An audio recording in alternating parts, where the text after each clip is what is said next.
There is no single control that can make AI agents safe. What we need is defense-in-depth approach, a layered strategy that addresses risk across the entire lifecycle. You can think of it in 4 layers. Layer 1, the model and training layer. This is the foundation. Start by choosing your base models carefully, especially when using open source options. Vet them for known vulnerabilities.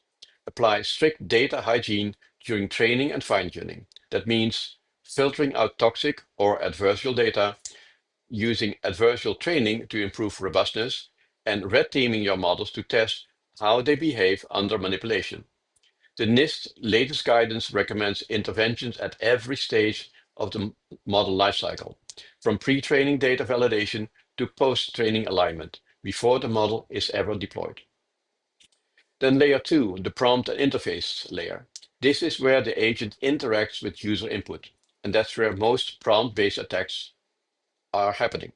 Here we implement robust input validation, prompt filtering and sanitization, role-based access control for actions. It's also where you might wrap your agent in a policy layer, something that inspects or rewrites prompts before they reach the model.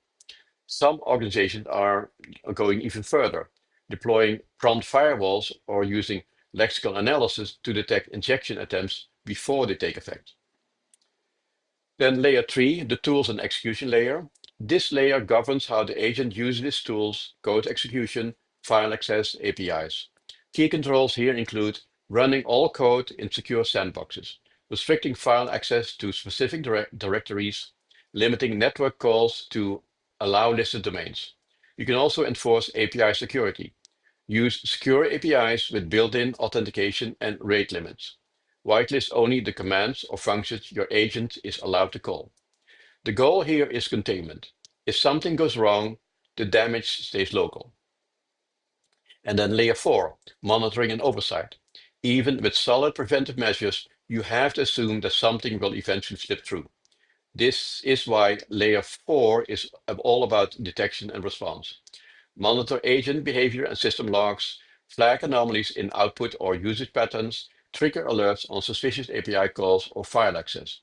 And for high-risk tasks, consider human-in-the-loop approval, requiring human confirmation before executing a potential destructive action.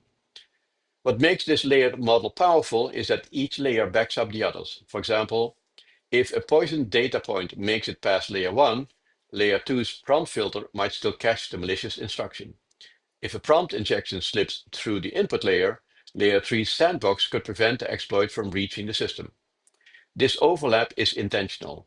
It's how we turn fragile, high-powered agents into systems we can actually trust.